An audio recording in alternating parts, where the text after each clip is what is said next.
Hello दोस्तों, welcome to my channel. आज हम करने वाले हैं बी एलएलबी के सेकंड सेमेस्टर की इकोनॉमिक्स की यूनिट 4 को कंप्लीट। ठीक है, first second third already complete कर लिया। आप चैनल पे जाके प्लेलिस्ट वगैरह में देख लो। ठीक है, तो फोर्थ में क्या है, हमें फोर्थ में पढ़ना है सिंगल प्रोप्राइटरशिप, यानी कि एकल जो व्यापार होता है ना, एकल व्यापार यानी कि जब कोई अकेला इंसान व्यापार करता है, और एक होता है पार्टनरशिप में, यानी कि एक साझा व्यापार।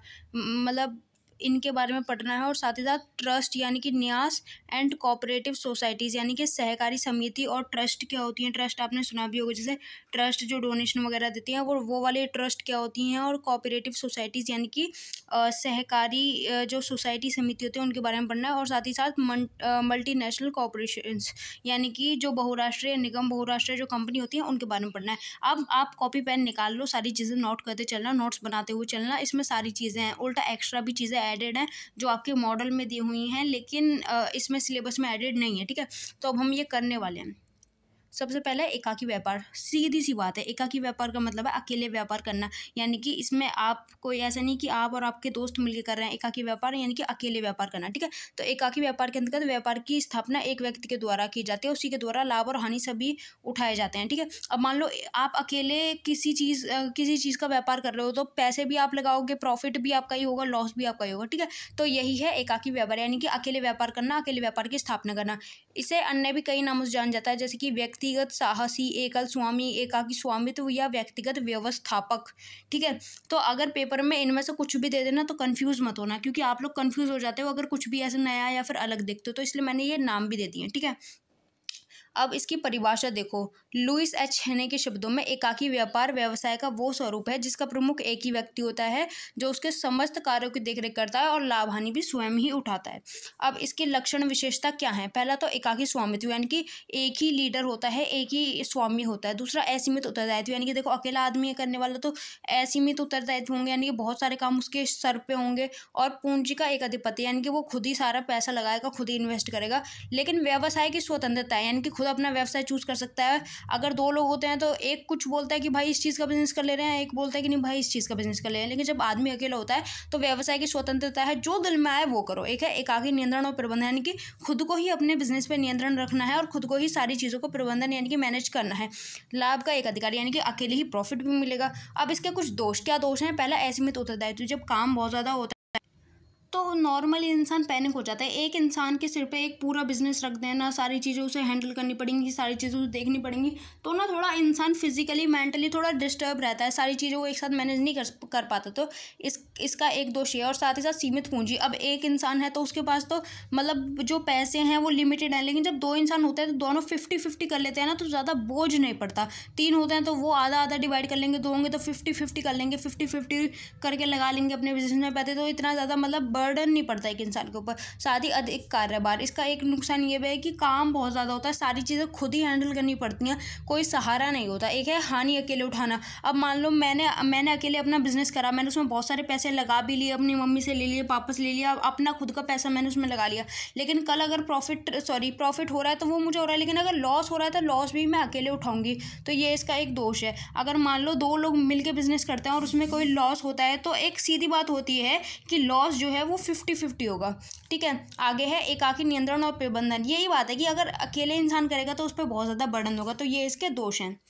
आगे है साझेदारी। अब हमने पढ़ लिया है कि एकाकी व्यापार अथवा एकल व्यापार क्या होता है। अब हमें साझेदारी के बारे में पढ़ना है। साझेदारी में क्या होता है? देखो, अकेले व्यापार यानी कि एकल व्यापार में इंसान अकेले व्यापार करता है, और साझेदारी में मिलकर करता है, दो लोगों के साथ, तीन लोगों के साथ, चार लोगों के साथ, मतलब दो या दो से ज़्यादा लोगों के साथ। तो इसमें दो या दो से ज़्यादा लोगों के साथ व्यापार किया जाता है। ठीक है, इसके क्या लाभ है? पहला, सुगमता से स्थापना, यानी कि ईजिली सारे काम हो जाते हैं। ठीक है, जब सब लोग मिलकर करते हैं तो काम जल्दी हो जाता है, ईजी हो जाता है। साथ ही ऋण मिलने में सुविधा, यानी कि अब जो लोन बैंक वगैरह के थ्रू मिलता है वो भी आसानी से मिल जाता है। अधिक प्रेरणा, यानी कि अब वो आपको मोटिवेट करेंगे, अगर आप थोड़े डाउन जा रहे हो तो आपको मोटिवेट करेंगे, आपको खड़ा करेंगे कि भाई हो जाएगा, सब हो जाएगा। ठीक है, इस तरह।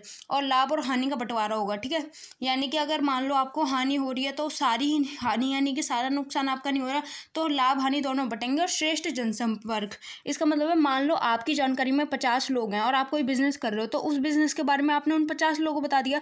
लेकिन अगर दो लोग मिलकर बिजनेस कर रहे हैं, दोनों की जानकारी जानकारी में 50-50 लोग हैं, तो अब टोटल 100 हो गए ना। आपकी जानकारी में तो 50, लेकिन प्लस हो गए 50 सामने वाले जो आपका मतलब एक और आपके साथ जो व्यापार कर रहा है उसकी जानकारी के लोग। तो इस ऐसे में श्रेष्ठ जनसंपर्क बनता है, जिससे कि बिजनेस में हेल्प मिलती है। आगे है इसके दोष या हानियाँ। पहला, सदैव संघर्ष और मतभेद। अब मान लो 2-3 लोग मिलकर आप बिजनेस कर रहे हो, तो ज़रूरी नहीं है ना कि आपकी सोच, आपके विचार, आपके आइडियाज सब एक जैसे हों। तो ऐसे में मतलब मतभेद होते रहते हैं, संघर्ष होता रहता है। शीघ्र निर्णय का अभाव। आप अपने दोस्त से कुछ पूछ रहे हो कि भाई क्या हम ये स्कीम ले आएँ या फिर बिजनेस में ये चेंज कर लें, बोला अरे रुक जा सोचने तो दे। मतलब खुद निर्णय नहीं ले पा रहे हो आप, आपको मतलब अलग अलग लोगों के ऊपर डिपेंड रहना पड़ रहा है उनके निर्णयों के लिए, ठीक है। और गोपनीयता से संदेह का जन्म, यानी कि अब कुछ भी आपके पास प्राइवेट या पर्सनल नहीं है। अब जो भी बात होगी वो आपके बिजनेस पार्टनर को पता होगी, उसकी फैमिली को पता होगी, इस तरह। और आपसी फूट पड़ती है, यानी कि आप बिजनेस में हो तो कहीं ना कहीं आपसी फूट, लड़ाई झगड़ा, मतभेद, ये बातें आती हैं। तो ये है साझेदारी, यानी कि जो मतलब मिलके काम होता है उसकी दोष या हानियाँ। अब है न्यास। यहाँ से एक बार मैं आपको क्लियर करा दूँ, हमें यहाँ पे बेसिकली पढ़ना था सिंगल प्रॉपर्टीशिप और पार्टनरशिप, इनके बारे में पढ़ना था, जो कि हमने पढ़ लिया, यानी कि एकल स्वामित्व और साझेदारी। ये है सिंगल वाला एकल स्वामित्व, और ये पार्टनरशिप यानी कि साझेदारी, ये हमने पढ़ लिया। अब हम पढ़ रहे हैं ट्रस्ट और कोऑपरेटिव सोसाइटी, यानी कि न्यास और सहकारी समिति के बारे में, ठीक है। तो न्यास का क्या मतलब होता है? न्यास का मतलब नॉर्मली होता है ट्रस्ट। आपने सुनी होंगी ना कि मतलब एक बूढ़ों वाली ट्रस्ट होती है, एक बच्चों वाली ट्रस्ट होती है। ट्रस्ट जो है वो पैसे वगैरह देती है। तो ट्रस्ट ना एक सामाजिक संस्था होती है जो समाज के कल्याण के लिए काम करती है, ठीक है। इसमें नॉर्मली दान दिया जाता है या फिर संपत्ति का समर्पण। जैसे कि आपने रोड पे देखा होगा, आप मंदिरों में जाओ, आप मंदिरों में आपने देखा होगा कि पंखे वगैरह जो लगे होते हैं उन पर लिखा रहता है कि भेंटकर्ता ये हैं। या फिर आप मतलब किसी भी अनाथालय में चले जाओ, वहाँ पे सामान जो होता है उन पे लिखा होता है कि ये भेंट करता है, इन्होंने भेंट दिया है, इन्होंने दान दिया है, इस तरह। तो मतलब इसे ही बोलते हैं ट्रस्ट, ठीक है। तो ये इसमें क्या होता है, ये एक धार्मिक और सामाजिक प्रथा है जहाँ लोग अपनी संपत्ति दूसरों के लिए समर्पित करते हैं, उनके भले के लिए, ठीक है। तो अब इसमें क्या होता है, एक इंसान होता है नियासी। वो कौन है? ये एक ऐसा व्यक्ति है जो संपत्ति पर नियंत्रण रखता है परंतु कोई लाभ नहीं लेता, क्योंकि लाभ कौन लेगा? लाभ वो लेगा जिसे ज़रूरत है, ठीक है। और ये नियास जो है यानी कि ट्रस्ट जो है, ये कई तरह की होती है। जैसे कि मान लो अनाथालय भी एक तरह की ट्रस्ट है, और जहाँ पे लड़कियों को NGO टाइप का हो गया, मतलब जहाँ पे लड़कियों को पढ़ाया जा रहा है, उनकी शिक्षा से संबंधित कार्य किए जा रहे हैं, वो एक तरह से ट्रस्ट हो गया। और जहाँ पे मतलब क्या बोलते हैं उसे, मतलब बुजुर्ग माता पिताओं को अगर कोई छोड़ देता है तो जहाँ पे वो रहते हैं वो एक तरह से न्यास यानी कि ट्रस्ट हो गया, ठीक है। अब इसका उद्देश्य क्या है? इसका उद्देश्य है समाज की सेवा और सहायता करना। इसके माध्यम से लोग अपनी संपत्ति को दूसरे की मदद के लिए प्रयोग करते हैं ताकि समाज को समृद्धि मिले, समाज संगठित हो, ठीक है। तो ये इसका उद्देश्य है। अब है सहकारी समिति। अभी बोला था ना ट्रस्ट के बारे में पढ़ेंगे, यानी कि न्यास, और फिर सहकारी समिति के बारे में। तो सहकारी समिति क्या होती है? ये ना सहकारी समिति का मतलब होता है एक ऐसी समिति बनाना जो आर्थिक रूप से पिछड़े हुए लोगों की हो या फिर कमज़ोर लोगों की। मान लो आपके गांव में आप 10 लोग हो, ठीक है। तो आपने डिसाइड करा कि हम अपना एक ग्रुप बना रहे हैं, अपनी एक समिति बना रहे हैं, तो वो सहकारी समिति कहलाएगी, ठीक है। होती क्या है ये सहकारी समितियाँ? आर्थिक रूप से कमज़ोर व्यक्तियों का एक समूह होता है जो विशेष उद्देश्य को प्राप्त करने के लिए बनाया जाता है, और इसके अंतर्गत सभी व्यक्तियों के द्वारा मिलजुल कर कार्य किया जाता है, ठीक है। आपने अमूल दूध के बारे में सुना होगा, अमूल के प्रोडक्ट देखे होंगे। तो अमूल जो है वो सहकारी जो समिति है उसी का ही एग्जाम्पल है। तो सहकारी समिति में नॉर्मली अपने प्रॉफिट के लिए आप एक तरह का मतलब बिजनेस स्टार्ट करते हो या फिर कोई काम स्टार्ट करते हो छोटा मोटा। इसमें नॉर्मली 10 लोगों तक की आवश्यकता होती है स्टार्टिंग में। इसकी क्या विशेषता है? पहला, स्वैच्छिक संस्था है, मर्जी से आओ मर्जी से जाओ, आना है तो आओ, नहीं आना मत आओ, जोर जबरदस्ती नहीं है। दूसरा, इसकी समिति का सदस्य बनने के लिए 18 ईयर्स आपकी एज होनी चाहिए और कम से कम 10 व्यक्ति इसमें होने चाहिए। साथ ही साथ इसका निर्माण एक विशिष्ट उद्देश्य को प्राप्त करने के लिए किया जाता है। इसका ध्वज सतरंगी होता है, ठीक है। और भारत में कोई भी व्यक्ति सहकारी समिति का शेयर खरीदना या उसके शेयर खरीद सकता है, उसका सदस्य बन सकता है, लेकिन 10% से अधिक शेयर कोई भी नहीं कर सकता। ये इसकी विशेषता है। अगला है सहकारी समिति स्थापित करने की विधि। कैसे स्थापित होगी? पहला तो 10 लोग कम से कम चाहिए, साथ ही उनकी एज 18 वर्ष होनी चाहिए, और वो एक ही नगर के सदस्य होने चाहिए। आपकी समिति का कोई नाम होना चाहिए, समिति के उद्देश्य मतलब लिखित में होने चाहिए, और समिति का नियम उपनियम ये सारी चीज़ें होनी चाहिए। इनके थ्रू आप राज्य सरकार से अपनी जो समिति है उसे रजिस्टर करा सकते हो। अब इनके लाभ क्या हैं? पहला तो स्थायित्व, यानी कि जो सहकारी समितियां हैं इनमें स्थायित्व होता है। यानी कि अगर मान लो सहकारी समिति में 10 सदस्य सदस्य थे या फिर 10 सदस्य ने मान लो सहकारी समिति ओपन की, तो 10 में से अगर एक मर गया कल, 2 मर गया कल, लेकिन ये जो सहकारी समिति है ये चलती रहेगी, ये नहीं रुकेगी। 1-2 के मरने से कुछ नहीं होता, उनकी जगह पे और भी आ जाएंगे, फिर और आएंगे, ठीक है। तो ये स्थायी होती है, इस पर कोई फर्क नहीं पड़ता, इसकी स्थापना सरलता से हो जाती है। ये ऐसी हो जाती है कि 10 आदमी होने चाहिए, 18 वर्ष एज होनी चाहिए, एक नगर के लोग हों, ऐसी इजीली इसकी सहकारी समिति की स्थापना हो जाती है। और सीमित दायित्व होते हैं, यानी कि केवल हम समिति के मेंबर बने, हमें शेयर वगैरह खरीदना है तो दायित्व सीमित होते हैं। संचालन व्यय में सहायता मिलती है, यानी कि मान लो अगर आप किसी चीज़ का संचालन कर रहे हो और आप अकेले हो तो आपके ज़्यादा पैसे लगेंगे, लेकिन अगर आप 8-10 लोग मिलकर कर रहे हो तो पैसे आधे आधे बढ़ जाएंगे। सरकारी संरक्षण सहकारी समिति को प्राप्त होता है, यानी कि सरकार भी इन्हें संरक्षण देती है, तो ये इसके लाभ हो गए। अगला है इसके दोष या हानि। पहला संघर्ष, मान लो एक जगह पे मतलब एक समिति में 10-20 लोग हैं, तो ऐसा तो है नहीं कि सबकी विचारधारा मिलेंगी, लड़ाई भी होंगी, झगड़े भी होंगे, तो इसमें संघर्ष होता है। साथ साथ गोपनीयता का अभाव, वही वाली बात है, सबको पता चल जाएगा कि इसमें चल क्या रहा है, हो क्या रहा है।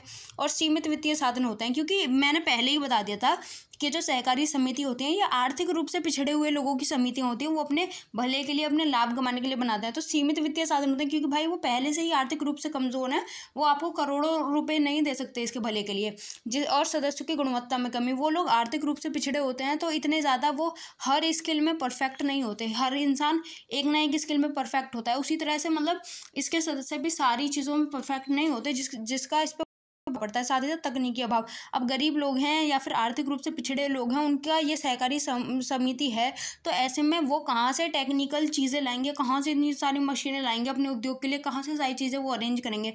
तो ये कुछ दोष हैं, ठीक है। अब न्यास और सहकारी समिति में थोड़ा अंतर देखो। न्यास और सहकारी समिति दोनों ही सामाजिक संगठन है, लेकिन ये जो न्यास है ना, ये गैर लाभकारी संगठन है, यानी कि इसका उद्देश्य होता है लोगों का भला करना। ट्रस्ट का उद्देश्य तो लोगों का भला करना होता है ना, लेकिन ये जो सहकारी समिति है इसका उद्देश्य है आर्थिक रूप से लाभ कमाना, ठीक है। और ये जो न्यास होता है ये समाज सेवा करता है, ये इसका उद्देश्य है, और जबकि सहकारी समिति का उद्देश्य है आर्थिक लाभ अर्जित करना। न्यास का प्रबंधन दान पर आश्रित है, यानी कि न्यास जो होती है ना, ट्रस्ट जो होती है, वो जो लोग डोनेट करते हैं उससे चलती है। और यहाँ भी ये सदस्यों की सहायता पे चलती है, अगर सदस्य पैसे दे रहे हैं तो चल रही है, वरना नहीं चल पाएगी, ठीक है। इधर ये जो न्यास होती है इसमें सरकार का कोई भी रोल नहीं होता, इसे प्राइवेट कोई पर्सन हुआ या फिर कोई भी इंसान अपनी मर्जी से चलाता है। लेकिन ये जो आपकी सहकारी समिति है, इधर सरकार का रोल होता है। न्यास का उद्देश्य जो है ना, वो आर्थिक लाभ प्राप्त नहीं करना होता है, इसका केवल एक सीधा सा उद्देश्य है कि इसे जन कल्याण करना है, जबकि सहकारी समिति का उद्देश्य लाभ प्राप्त करना होता है। आई होप समझ आ गया।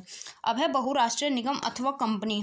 दिखा दूँ मैं एक बार आपको, देखो ये लास्ट वाली चीज़ है, मल्टीनेशनल कॉरपोरेशंस, यानी कि बहुराष्ट्रीय कंपनी या फिर बहुराष्ट्रीय निगम, ठीक है। तो अब इसे करते हैं। बहुराष्ट्रीय निगम अथवा कंपनी ये क्या होती हैं? बहुराष्ट्रीय कंपनी नॉर्मली वो बहुराष्ट्रीय कंपनी को तो मल्टीनेशनल कंपनी बोलते हैं। ये वो कंपनी होती हैं जो अलग अलग देशों में स्थापित होती हैं, जैसे मान लो कॉलगेट है या पेप्सोडेंट है, ये हैं बहुराष्ट्रीय कंपनियाँ। अब ये कंपनी तो कहीं बाहर की हैं, लेकिन ये भारत में भी हैं, पाकिस्तान में भी हैं, पूरे मतलब जितने भी देश हैं पूरे वर्ल्ड में कहीं ना कहीं हर जगह ये स्थापित है। तो बहुराष्ट्रीय कंपनी वो होती हैं जो अपनी व्यापारिक गतिविधियों को अपने देश की सीमाओं से भी बाहर रखती हैं, यानी कि अनेक देशों में व्यापार करती हैं, ठीक है। जैसे कि मान लो मारुति सुजुकी है, भारत की कंपनी नहीं है लेकिन भारत में व्यापार कर रही है ना भाई, ठीक है। तो बहुराष्ट्रीय निगम या बहुराष्ट्रीय कंपनी वो होती हैं जो अपने देश के साथ साथ बाहर वाले देशों में पूरे विश्व में एक तरह से अपना व्यापार करती हैं, ठीक है। अब इनकी भारत में क्या भूमिका? पहला तो रोजगार में भूमिका। अब मान लो कोई बहुराष्ट्रीय कंपनी आई, कंपनी ने 200 लोगों को रोजगार दिया, तो यहाँ रोजगार मिला ना, साथ ही साथ अब रोजगार लोगों को मिला है तो उन्हें पैसे मिलेंगे, उनकी आर्थिक स्थिति अच्छी होगी तो उनके जीवन स्तर में भी सुधार आएगा। और तकनीकी लाभ कैसे मिला? जब ये कंपनियां भारत में आई तो अपनी साथ साथ ये टेक्निक भी लेके आई, तकनीकें भी लेके आई जो कि हमारे काम आती हैं। साथ ही साथ व्यापार और विदेशी व्यापार, यानी कि बहुराष्ट्रीय निगम जो होती हैं, बहुराष्ट्रीय कंपनी, उनके थ्रू व्यापार होता है, हम भी कुछ चीज़ें खरीदते हैं, वो भी कुछ चीज़ें खरीदती हैं, और उत्पादन में वृद्धि होते हैं क्योंकि ये टेक्निक लेके आई हैं, यानी कि तकनीक लेके आई हैं, नई तकनीकें प्रयोगों की, तो इनके थ्रू जो है उत्पादन जो है ज़्यादा होगा, ठीक है। अब थोड़ा एक्स्ट्रा पढ़ लो, सार्वजनिक या लोक उपक्रम। देखो ये मैंने मॉडल में देखा था, ये क्वेश्चन था, सार्वजनिक लोक उपक्रम क्या है और निजी लोक उपक्रम क्या है। ये आपके सिलेबस में नहीं दे रखा, लेकिन ये मॉडल में है और ये प्रीवियस ईयर में आया भी हुआ है। आप चाहो तो इसके ऊपर अलग से भी किसी वीडियो में ज़्यादा पढ़ लेना, मन हो तो आपका, ठीक है। तो सार्वजनिक लोक उपक्रम वो होते हैं जिन्हें सरकार के द्वारा चलाया जाता है लोगों के कल्याण के लिए, जैसे कि रेलवे वगैरह हुए, बैंक वगैरह हुए, ऐसी चीज़ें, ठीक है। जबकि निजी उपक्रम एक प्राइवेट आदमी के द्वारा चलाई जाती है लाभ अर्जित करने के लिए और अपने व्यवसाय के लिए स्वतंत्र होते हैं, चाहे किसी भी चीज़ का बिजनेस करो, ठीक है। सो यहाँ पे लेक्चर ख़त्म हो रहा है। आई होप आपको ये समझ आ गया हो, ये कहीं ना कहीं आपकी हेल्प करे। और दोस्तों एक इम्पॉर्टेंट बात ये भी है कि अगर आपको नोट्स चाहिए तो आप व्हाट्सएप का ग्रुप ज्वाइन कर लो, वहाँ पे ऑलरेडी भी मैंने नोट्स अपलोड कर रखे हैं। और साथ ही साथ आप चाहो तो इनके भी नोट्स बना लो यार, ये नोट्स ही तो हैं, बस पॉइंट्स के अंदर बातें लिखनी है जो मैंने बताई हैं, नोट्स ही तो हैं भाई ये भी। आई होप आपको लेक्चर समझ आ गया हो। Thanks for watching. जय हिंद, जय भारत।